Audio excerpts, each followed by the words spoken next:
طالبانو الله نبی وی الله چې موسی علیه السلام سره خبرې وکړې، طالبانو څنګه خبرې وکړې؟ موسی علیه السلام طالبانو چې الله سره خبرې کولې، روح المانی د تفسیر روح المانی په مقدمه کې بحث کړی ده طالبانو، او امام بخاری په دې ډېر ښه بحث کړی ده. امام بخاری طالبانو دا معتزله دا گمراهان وی چې موسی علیه السلام سره الله خبرې څه کولې؟ بل هغه ته چې لاړو مدین نه چې هغه ته روانو،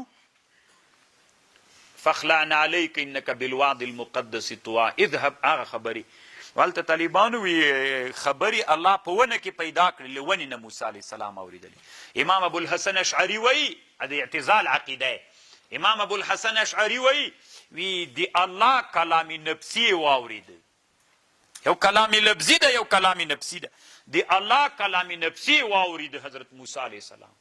خو طالبان روح المانی وی حق خبره داده دی الله خبرې چې واوریدلې موسی علیه السلام، دی الله خبرې صوتم درلوده او حرفم درلوده، دی الله خبرې داسې واوریدلې چې صوتم درلوده حرفم درلوده. خو لا که صوت المخلوقین ولا که حرف المخلوقین طالبانو، بس الله ته څوک ثابت سوله خبرې. خو طالبانو د الله په شان کې چې کومې مناسبې دي هغه صوت حرف درلود طالبانو، دا د روح المانی رایه ده او په دې باندې مقدمه کې بحث کړی، دا د اهل سنت والجماعت مذهب هم ده.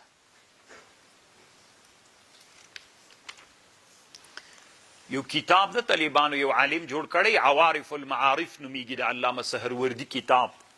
ولته وی کله چې موسی علیه السلام د الله خبرې اورېدلې، دا خو څه وړه خبر نه ده، د الله خبرې اوري غر نه سوټینګېدی، نو خبرې به څنګه؟ هلته د لیکلي دي وی ابني الموسی عن الموسی فلن تخبر الموسی عن الموسی، وی افني الموسی عن الموسی فلن تخبر الموسی عن الموسی. پناس موسی علیه السلام له موسی علیه السلام، موسی علیه السلام بیا له موسی علیه السلام خبر نه و، ولې دوه موسی سول دلته چې یو موسی له بل موسی خبر نه و، خود دوه موسی سول. یو هغه موسی و چې موصوف په صفاتو بشریو باندې و، هغه موسی چې موصوف په صفاتو بشریو باندې و، د موسی څوک نسو کولی، الله خبرو طاقت نه درلوده چې اورېدلی وای. نو دا موسی طالبانو را موصوف سو په صفاتو ملکیو باندې، موسی پناسو له موسی نه چې کومې خبرې موسی واورېدلې علیه السلام، دا موسی موصوف په صفاتو ملکیو، دا ملکی صفاتو والا دا پناسو له د بشري موسی. اسنینیت راغی طالبانو ورونو، دغسې باب کې څه نورې خبرې ملته شته، ښه کتاب ده دا و.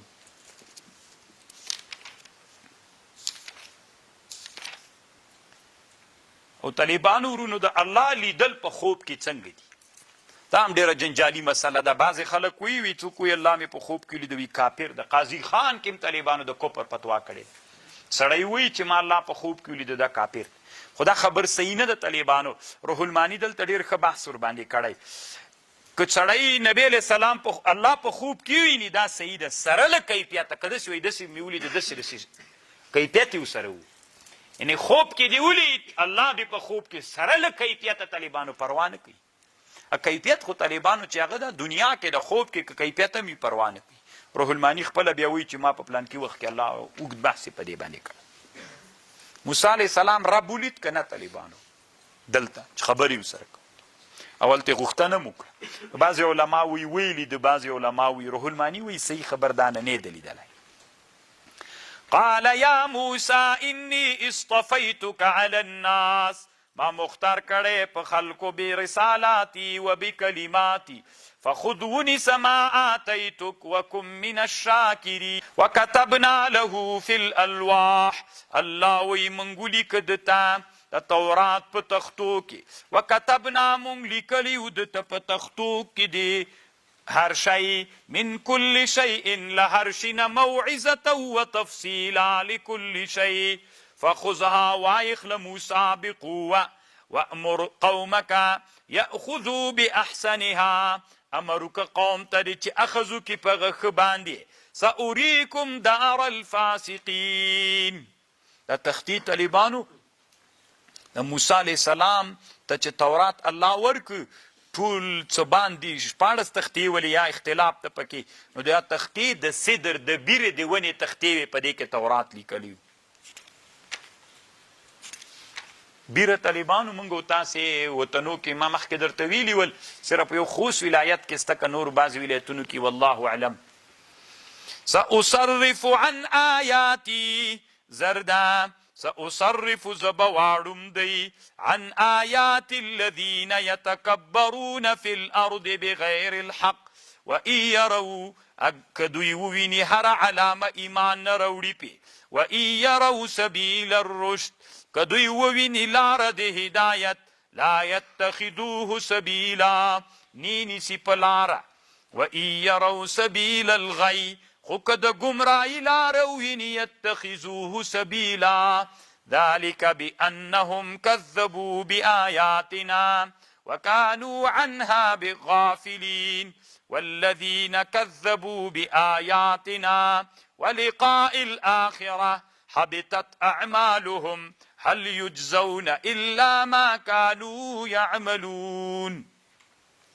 واتخذوا قوم موسى ونیول قوم د موسی من بعده پس لدنا چې دی کوی تور ته لاړ من حلیهم لغه گانو د دوی نه عجلا خوسکی جسد درلود له د خوسکی لره خوارون رمباړې ویلې علم یرو دوی نه ویني انه د خوسکی دوی سره خبرې نسی کولی نه لاره ورکېدی سي اتخذوه دوی ونیو وکانو ظالمین. دوی چې موسی علیه السلام چې کوی تور ته لاړ نو سامری راغی دوی نه څه سره زر راوړي ول په حاریت باندې هغه ویلې کړل خوسکی تر جوړ که ستی هغه تر جوړ که نو هغه خوسکي رمباړې به وهلې ستی دوی ویل دغه د خدای کنه. نو موسی علیه السلام غلطه خدای پسې تللی دومره ناشکره بدبخته قوم. خو طالبانو ورونو دلته دوه خبرې دي رښتیانی خوسکی جوړ که ژوند روح پکې و. نو یو روایت داسې ده چې هغه خاورې ور واچوله پکې ده د جبریل علیه السلام به چې اصلي شاته به یو ګیا پسې هدایه پکې ور واچو. او بعضې علما وایي چې نه دا یې داسې جوړ که طالبانو لکه براسیل نه وه برسوله مرغمې چې درته ویلی داسې یو شی جوړ که خوسکی جوړ که خو داسې ډیزاین یې پکې جوړ کړی چې باد به ولګېده نو اواز به داسې ترې راوته لکه د چا. دې ته طالبانو سحر حلال وایي علما په دنیا کې. څه ورته وایي؟ سحر حلال ورته وایي. زه به یوه خبر درته وکړم طالبانو چې تاسې په خبر پوه شئ. طالبانو ورونو د انسانان نه دي انسانان غلطی کله کله خو جاهل انسانان. طالبانو زه اوس تاسې ته وایم که نه مېلمه بزرګي منئ که نه تاسې ویلې نه منئ مېلمه سکی له دغه بابه جوړو. ولما سقط في أيديهم ولما سقط في أيديهم کله چې دوی په دې خپله کړنه پښمانه سول ورأوا ویلید چې انهم قد ضلوا دوی ګمراه سوي قالو وی ویلې لئن لم يرحمنا که په موږ رحم ونه کړي رب دې موږ ویغفر لنا بکنه ونه کړي موږ ته لنکونن من الخاسرین